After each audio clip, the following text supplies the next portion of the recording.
Welcome back to my channel innovative learners. जैसा कि आज आपने मेरी वीडियो के थंबनेल में देख ही लिया होगा, आज का हमारा टॉपिक है बहुब्रीहि समास और तत्पुरुष समास। आज हम इन दोनों टॉपिक्स को क्लियर करेंगे। आज इन दोनों को करने के बाद हमारे समास बिल्कुल कंप्लीट हो जाएंगे। सो आज की वीडियो को बिल्कुल मिस ना करें, क्योंकि आज की वीडियो को देखने के बाद समास आपको अच्छे से क्लियर हो जाएंगे। सो बिना टाइम वेस्ट किए आइए करते हैं वीडियो को स्टार्ट।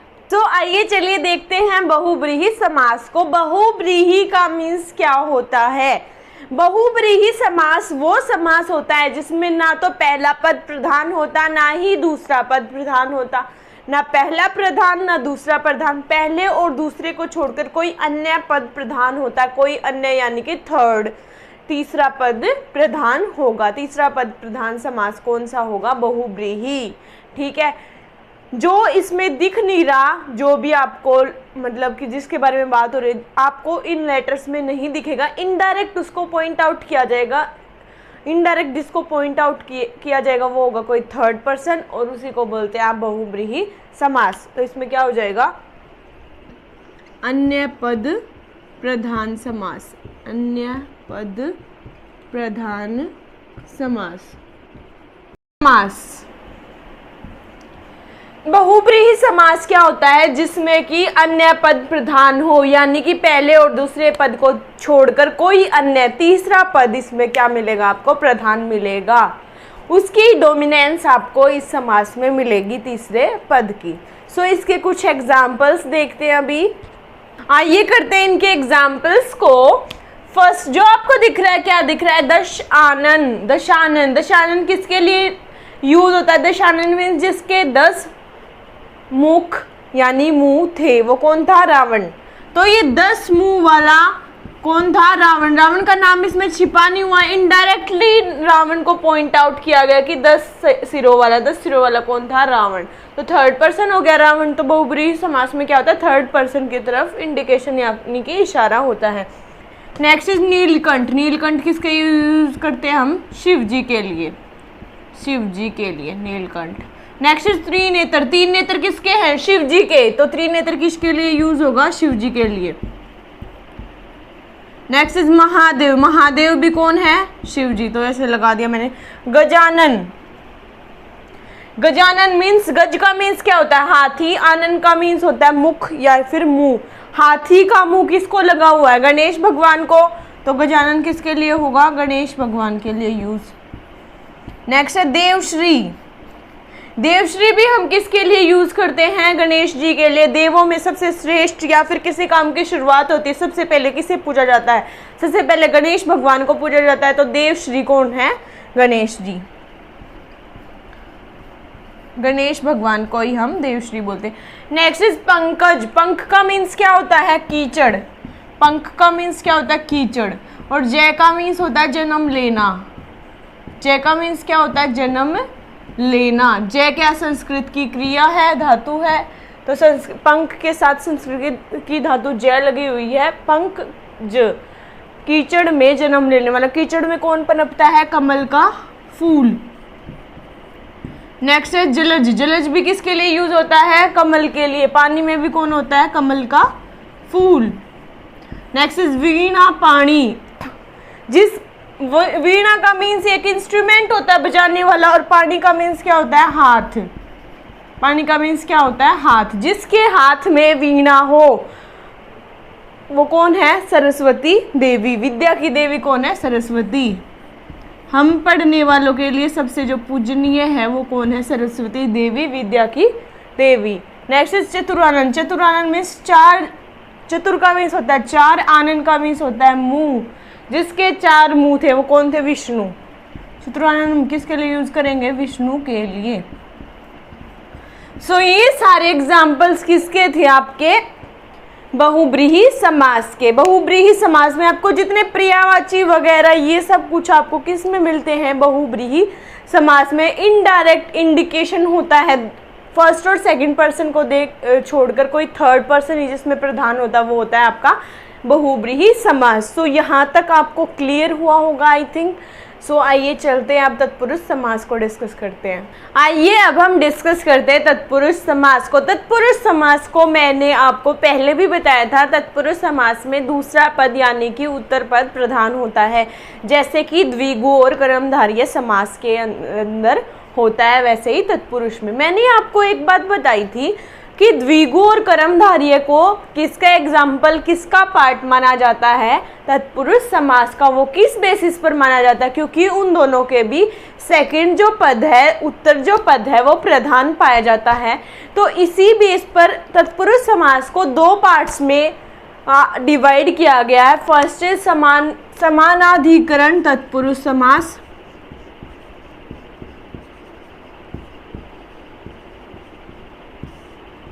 समानाधिकरण तत्पुरुष समास।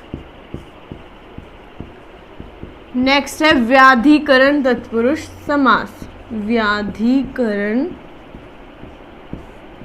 तत्पुरुष समास।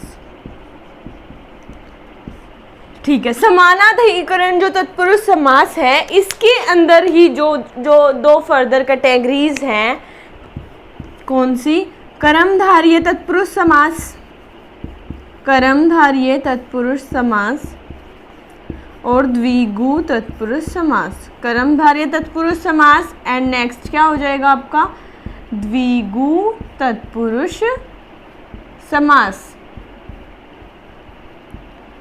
जब हम इन दोनों को, कर्मधारय समास को और द्विगु समास को तत्पुरुष के अंदर ही काउंट करते, तब हमें उस टाइम पे अगर हमसे समास के भेद पूछता तो हम बताते हैं 4। अगर आपको पेपर में ऑप्शन मिल रहे 4, 5, 7 एंड 2 और 3 कुछ भी मिल रहा है, तो आप 4 को टिक करके आइए। अगर ऑप्शन में 6 नहीं है तो आप किसको सेकंड प्रेफरेंस किसको देंगे, 4 को, क्योंकि उस टाइम पे इसको कर्मधारय समास और द्विगु समास को तत्पुरुष का पार्ट मान लिया जाता है, इसलिए इसके 4 पार्ट्स बोला जाता है समास के। और अगर ऑप्शन में 6 है तो आप ज़्यादा वाले को ही टिक करके आओगे, 6 को ही टिक करके आओगे। आई थिंक माइंड में सारी बात क्लियर हो गई होगी। और क्यों बोलते हैं इसको कर्मधारय समास और द्विगु समास को तत्पुरुष समास के भेद इस बेसिस पर बोला जाता है, क्योंकि इन दोनों में भी उत्तर पद यानी सेकंड पद जो होता है वो प्रधान होता है, इसी तरह से तत्पुरुष समास के अंदर होता है। तो ये बात हो गई क्लियर। अब देखते हैं व्याधिकरण तत्पुरुष समास। व्याधिकरण तत्पुरुष समास के फर्दर 6 पार्ट्स होते हैं, इसको देखते हैं। कर्म तत्पुरुष समास, कर्म तत्पुरुष, कर्म करण, first, second, third, fourth, fifth और सिक्स्थ। संप्रदान तत्पुरुष समास, अपादान तत्पुरुष समास, अधिकरण तत्पुरुष समास और संबंध तत्पुरुष समास। जो कारक की 8 कैटेगरीज होती है, उनमें से फर्स्ट वन और लास्ट वन को छोड़कर बीच वाली जो जितनी 6 कैटेगरीज होती है वो सारी तत्पुरुष समास में काउंट होती हैं। करण तत्पुरुष समास में आपको क्या मिलता है, कारक चिन्ह को, इसमें कारक चिन्ह मिलेगा करण वाले में से, संप्रदान वाले में कारक चिन्ह आपको मिलेगा के लिए, अपादान वाले में से। मैंने आपको जब कारक पढ़ाए थे मैंने आपको इनमें डिफरेंशिएट करना सिखाया था कि कैसे करण कारक अपादान कारक से अलग है। सो अगर आपने वो वीडियो नहीं देखे तो उस वीडियो को ज़रूर देखिए, उसका लिंक मैंने डिस्क्रिप्शन बॉक्स में डाला हुआ है, सो उसको चेकआउट ज़रूर करें। नेक्स्ट है अधिकरण। अधिकरण में क्या होता है, में और पर, और संबंध में का, के, की। इस तरीके से इनके कुछ एग्जाम्पल सब मैं आपको करा रही हूँ, एग्जाम्पल से आपको क्लियर हो जाएगा। आइए चलिए देखते हैं इन एग्जाम्पल्स को। फर्स्ट जो एग्जाम्पल है वो है हवन सामग्री। हवन सामग्री में आपको कौन सा समास दिख रहा है, तत्पुरुष समास। तत्पुरुष समास में आपको पूछा जाएगा फर्दर कर्म तत्पुरुष समास, अपादान तत्पुरुष समास, संप्रदान तत्पुरुष समास या फिर इनमें से कोई नहीं। तो इसका विग्रह करेंगे तब हमें पता चलेगा। हवन सामग्री का विग्रह हो जाएगा हवन के लिए सामग्री, हवन के लिए सामग्री। और हवन के लिए सामग्री है, इसमें कारक चिन्ह क्या है आपका, के लिए। और के लिए कौन से कारक चिन्ह, कौन से उसमें कारक में आता है, तो संप्रदान कारक के अंदर। तो ये हो जाएगा संप्रदान तत्पुरुष समास। ये कौन सा हो जाएगा, संप्रदान तत्पुरुष समास, संप्रदान तत्पुरुष समास हो जाएगा ये। नेक्स्ट है माल गोदाम, माल गोदाम का विग्रह हो जाएगा माल के लिए गोदाम। अगर माल के लिए कारक चिन्ह आ गया तो ये भी कौन सा हो जाएगा, संप्रदान, संप्रदान तत्पुरुष, संप्रदान तत्पुरुष समास। नेक्स्ट है विद्यालय, विद्यालय क्या हो जाएगा, विद्या के लिए आलय, आलय का मीन्स होता है घर, विद्या का घर क्या होता है, विद्यालय। सो ये भी के लिए आ गया तो ये भी क्या हो जाएगा, संप्रदान, संप्रदान तत्पुरुष समास हो जाएगा ये भी। नेक्स्ट इज कन्यादान, कन्यादान मीन्स कन्या का दान, का आ गया तो क्या हो जाएगा, संबंध तत्पुरुष समास, संबंध तत्पुरुष, संबंध तत्पुरुष समास हो जाएगा ये। नेक्स्ट है गुरु दक्षिणा, गुरु दक्षिणा क्या हो जाएगा, गुरु के लिए दक्षिणा, क्या हो जाएगा, गुरु के लिए दक्षिणा, तो क्या हो जाएगा, संप्रदान समास हो जाएगा आपका, संप्रदान तत्पुरुष, संप्रदान तत्पुरुष समास।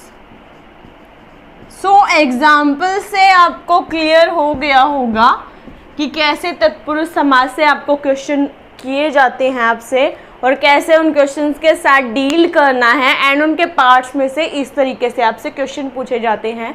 फर्दर प्रैक्टिस के लिए आप कोई भी बुक परचेज कर सकते हैं हिंदी ग्रामर की, एनी वन, और आप अपने आसपास भी नेट से भी और एग्जाम्पल सर्व कर सकते हो, गूगल से भी, आपकी प्रीवियस पेपर्स में किस टाइप से एग्जाम्पल्स आए हैं, कैसे क्या क्या उनके आंसर आए और किस तरीके से आए हैं। आप पहले पूरी वीडियो को देखिए, पूरा टॉपिक अच्छे से कवर किए, फिर एग्जाम्पल्स आप देखिए, प्रीवियस ईयर्स पेपर्स करिए, उनको सोल्व करिए, उनमें जो जो समास के क्वेश्चन आए हुए हैं सो उनसे आपका डेफिनेटली समास अच्छे से क्लियर हो जाएगा और आपका एक भी क्वेश्चन एग्जाम में नहीं छूटेगा। सो ये थी आज की वीडियो मेरी समास के टॉपिक को लेकर। समास का टॉपिक आज हमारा पूरा कंप्लीट हो चुका है। सो मिलते हैं नेक्स्ट वीडियो में एक नए टॉपिक के साथ। और अगर आपको वीडियो पसंद आई तो वीडियो को लाइक ज़रूर करें एंड साथ ही चैनल पर अगर आप पहली बार वीडियो देख रहे हैं तो चैनल को सब्सक्राइब करें एंड साथ ही साथ बेल आइकन को भी ऑन करें ताकि मेरी आने वाली हर वीडियो की नोटिफिकेशन आप तक टाइम पर पहुंच सके। एंड अगर कोई क्वेरी है, एनी क्वेश्चन, देन इंस्टाग्राम पे डीएम कर सकते हो या फिर आप कमेंट सेक्शन में भी आप अपना सजेशन या फिर कोई क्वेरी आप पूछ सकते हो। सो मिलते हैं नेक्स्ट वीडियो में। Till then bye bye.